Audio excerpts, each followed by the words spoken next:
Kia ora, welcome to Central News for Tuesday, the 16th of September. I'm Anne-Marie Case-Miller. In today's news, consultation on Hamilton City Council's proposal to change to a capital value rating system has closed. A total of 664 submissions were received on the review of the rating system. Of those submissions received, 190 were in support of Council's proposal to change the rating system. 468 submitters opposed the change and a handful were unsure.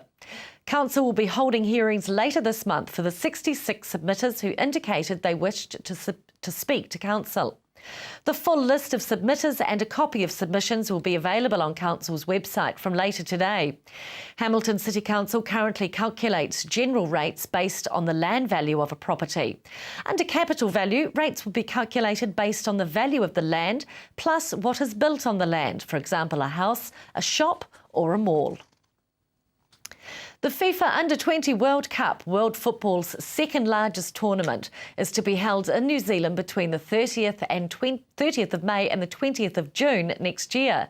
And the local organising committee is looking for 1,500 volunteers who are essential to making it a success.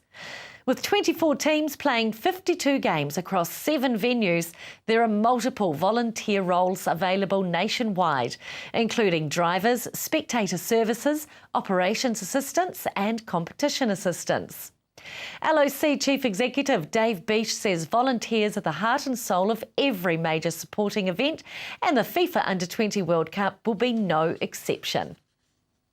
Staying with sport, and it all comes down to one match for a diminutive Western Bay of Plenty rugby side if they're to lift the invitational under 45 kg trophy.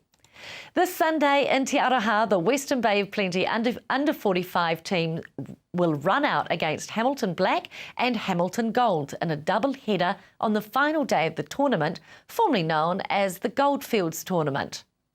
Currently unbeaten, the WBOP side continued this form, edging past the Thames Valley counterparts 17-12 at Greerton Marist Rugby Club on Sunday. The win also sees the side retain the Steve Robinson Memorial Trophy for another season.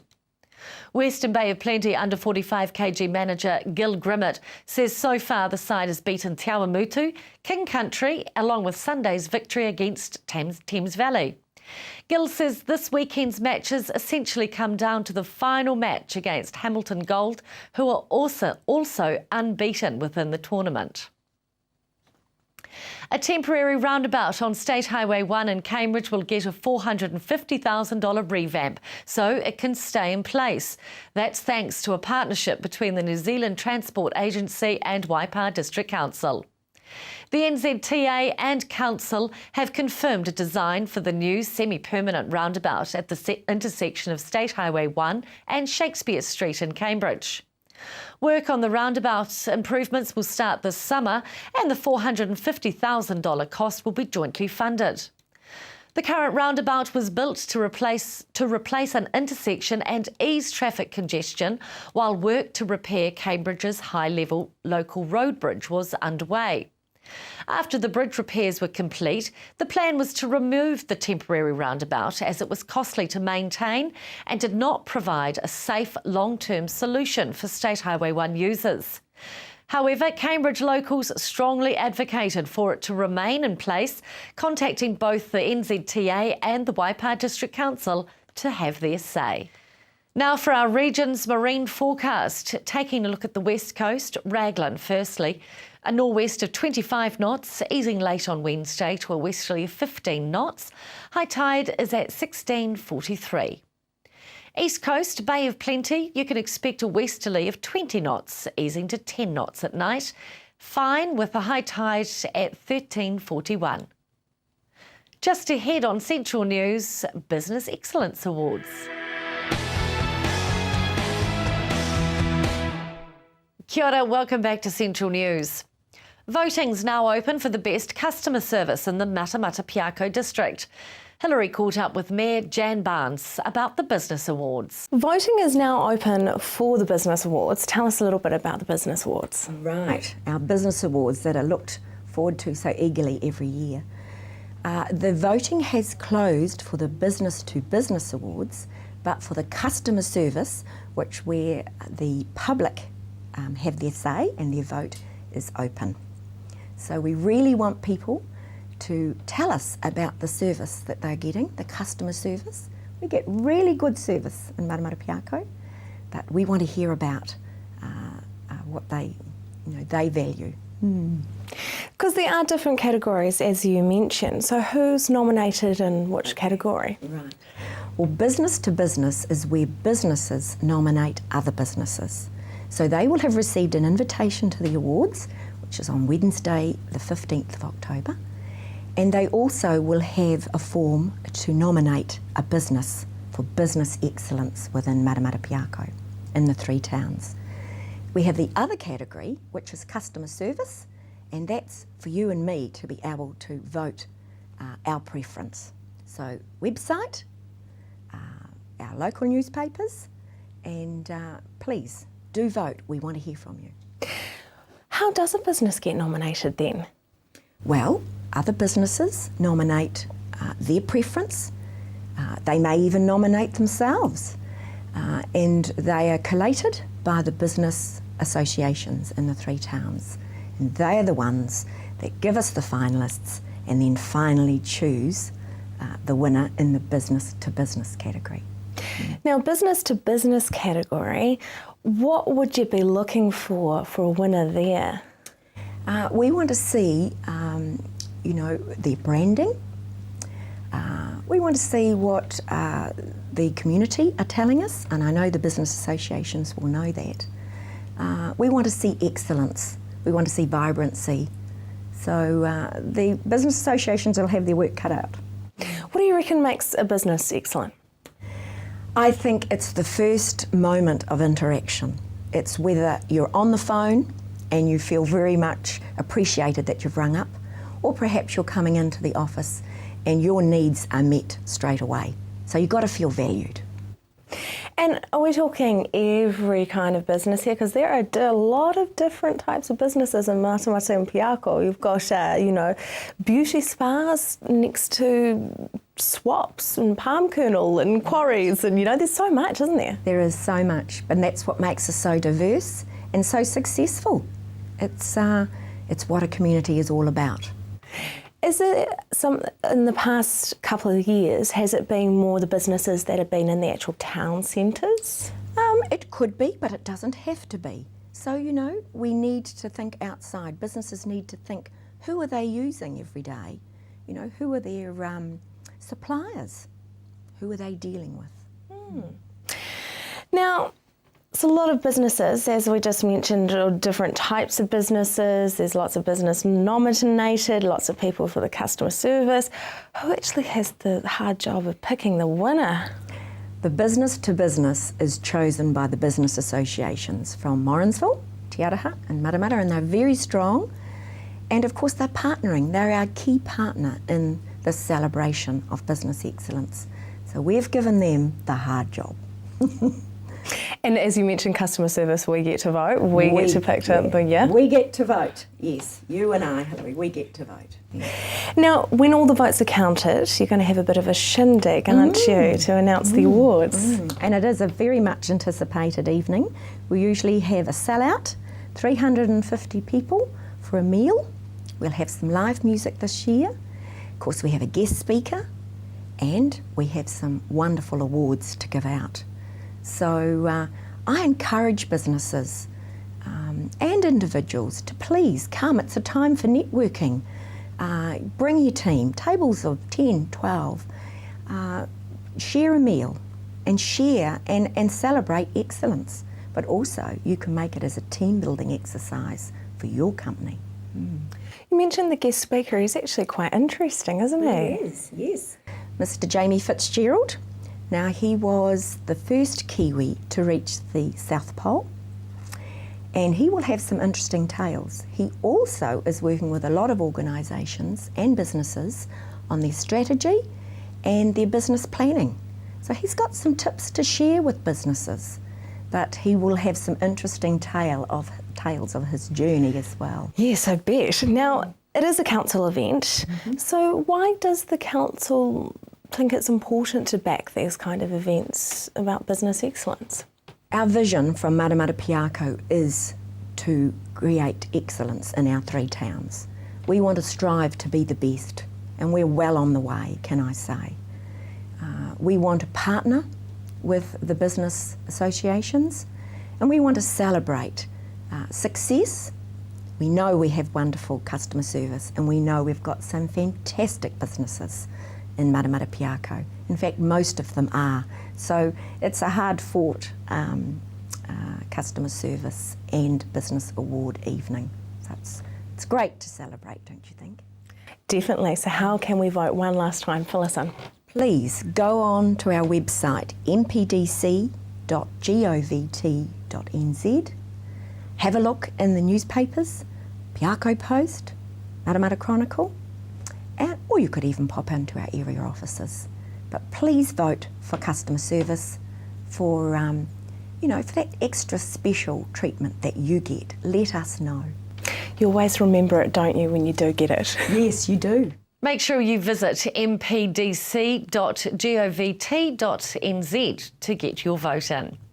Still to come on Central News, we'll take a look at the weather at your place and find out more about Tip the Scales.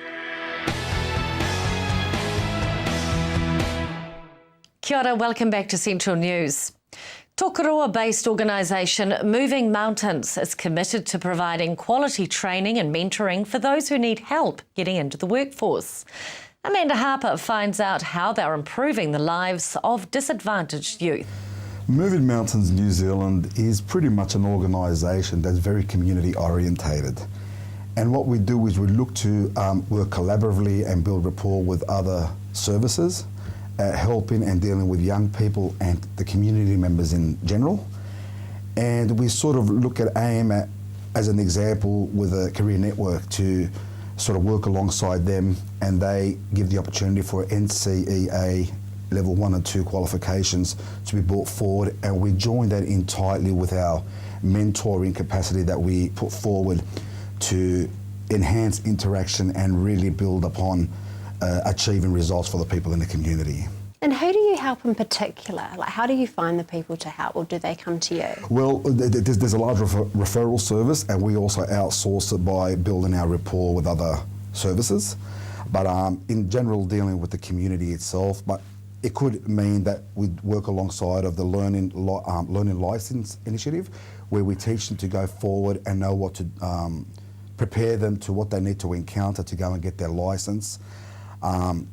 Things along those lines to really enhance our outcomes. Yeah, and why is your service so crucial for a town like Tokoroa? Well, if you look at a town like Tokoroa and you look at past census and statistics that are taken over there, when you have 55% of inhabitants over there in Tokoroa, where they're 15 and over and they don't have any formal qualifications in comparison to 19% in the wider region. Or you look at the unemployment rate in Tokoroa, which is sitting at 19%, which is more than triple the amount of the outside region, which sits at 5%. A service like Moving Mountains, when it goes forward, we actually build our sort of resources that really tackles the issues and helps a lot of these people to sort of step out of the zone and achieve what they're capable of with our assistance and help. Yeah, and why is that? Why is Tokoroa lacking in so many of these types of resources? As anywhere else, you have different demographic areas that lie in different regions. With Tokoroa, it could be very vast issues because we have a very holistic approach. So it could be issues that could be dealt with legalistic issues. It could be family, relationships. It could be homelessness. It could be mental health. It could be a wide range of things. But it just seems that Tokoroa itself is sort of on the lower side of the socio-economic. And this is why I think we sort of, after doing all our research, set up camp in an area like that. And the results have just been absolutely phenomenal. And how do you know that your work pays off?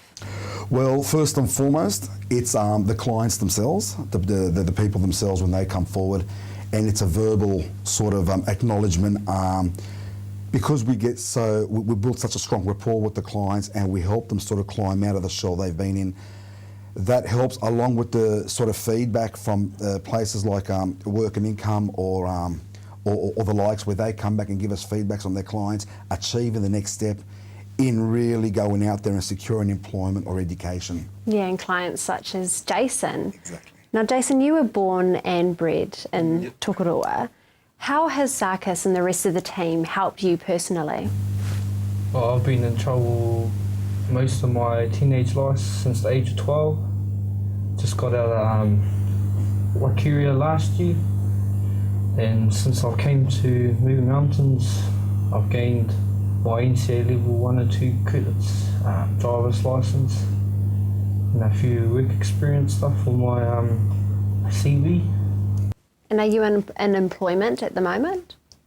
Or are you just sort of gaining more work experience? Yeah. Part-time. Okay. And what are you doing part-time? Just doing a bit of plastering, painting, minor renovations, and anything else. Yeah. And do you hope to apply that and have a trade in plastering, perhaps? Oh, yeah. Just been trying to look for a job. Excellent. Well, I wish you lots of luck. So, Sarkis, what qualities do you look for in mentoring, like in a mentor? Okay, so, mentoring plays a major role, and the qualities we look for is like, utmost would be patience, non-judgmental. We really strive on the prospect that of equality. Everybody is one and all the same, and the word empathy plays a really major role, because what we try and do is place ourselves in their shoes so we can try and get a feel for where they are, so we can work alongside them, because our pure aim is for the benefit and the most positive outcome we can get for them. That's where we get our sort of total happiness from. Yeah. And how does it make you feel when you see, these sort of disadvantaged youth such as Jason begin to sort of achieve and make something of their life? It really gives us that sense of achievement, and knowing that, New Zealand, especially Tokoroa in itself, has got such a great future ahead when we have young people like Jason leading the way.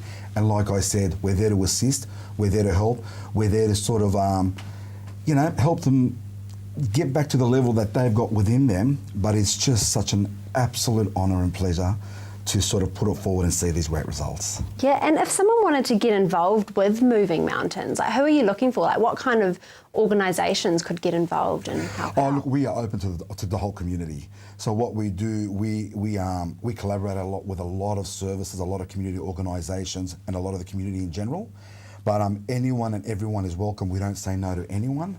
We are there for the heart and the cause of the community, and that's how we work. To find out more, visit www.movingmountainsnz.com. Up next, we find out about Tip the Scales campaign. That's next on Central News.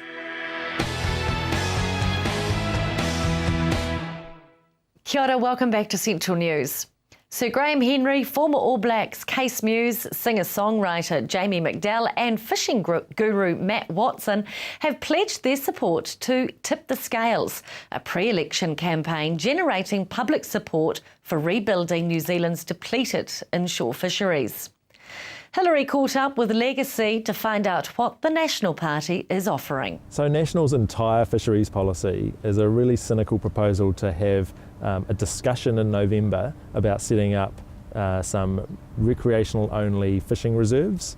There's one in the Hauraki Gulf and the other one is in the Marlborough Sounds. How has Legacy reacted to this? Are they for the idea of these recreational-only fishing zones? Well, we're really pleased that recreational fishing has been acknowledged as being important, but really, this is just sidestepping the issues. These reserves are not going to do anything to reduce the amount of commercial waste that's occurring. Now these reserves are in areas where there's already trawl restrictions in place, so it's the material difference in the fishery is going to be really minimal, and Legacy is all about rebuilding fish stocks, reducing waste, creating equal size limits between the commercial and recreational sector. And these marine reserves for fishing really do none of that. And I mean, what is the difference about these zones? Is there any difference? Yeah, so they're just going to close the zones down to certain types of commercial fishing. And in the case of the Hauraki Gulf, like I mentioned, there's already trawl restrictions in place there, and that's the most damaging method. And so removing the other guys, which are your long line fishers, gill netters for mullet and flounder. These are small local operators who are supplying small local markets, and those are the guys that are going to be kicked out of the fishery and for very little benefit. So it's being sold as a benefit for the recreational fishing industry, but it's really not. It's just going to kick out a bunch of small commercial operators. So Legacy has campaigned in the past for tougher restrictions on commercial fishing. So can you tell me about that? Yeah, we're really interested in eliminating unnecessary waste caused by commercial fishing. So that's mainly through trawling. It's a bottom contact fishing method. The nets race across the bottom, scoop up absolutely everything. There's no selectivity. A lot of waste occurs, huge amount of waste occurs, and that's really what we're into, along with other things such as equal size limits, establishing how much recreational fishing is worth to the economy, and so those are the issues that we're promoting in our Tip the Scales campaign. Tip the Scales. What do you mean by that? So Tip the Scales is our campaign. We're calling for the public to support 5 principles that we've developed. Those principles are all around rebuilding fish stocks, reducing waste, and we've got a set of recommendations that we've put to all of the parties that they can include as policy, and we're in the process of analysing those fisheries policies and showing the public exactly what the parties are proposing. To find out more about Legacy and their campaign, visit legacy.co.nz. Time to take a look now at the weather at your place, and Hamilton can expect the remaining showers to clear. Westerlies becoming light, expect a high of 16 with a low of 3 overnight. Rest of the Waikato, showers clearing during the afternoon with westerlies easing. Paeroa, expect a high of 17 with a low of 6. Matamata 15 and 5. Te Awamutu 16 and 3 and Tokoroa 14 and 3. Tauranga, expect a mostly sunny day with westerlies becoming light, 17 your high with 7 the low. The rest of the bay mostly fine with isolated showers until the evening, mainly around the ranges with westerlies easing. 15 the high for Te Puke with 6 the overnight low. And that's Central News for today, Tuesday the 16th of September 2014. Make sure you join us on our Facebook community and let us know of news in your area. I'll catch you back tomorrow night. Ka kite anō.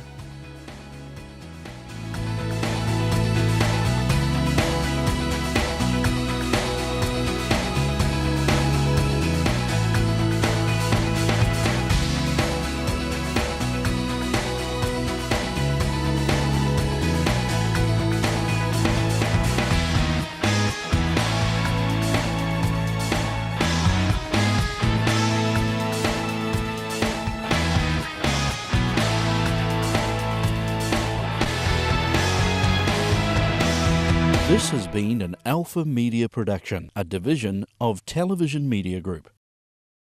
Supporting local content so you can see more of New Zealand on air.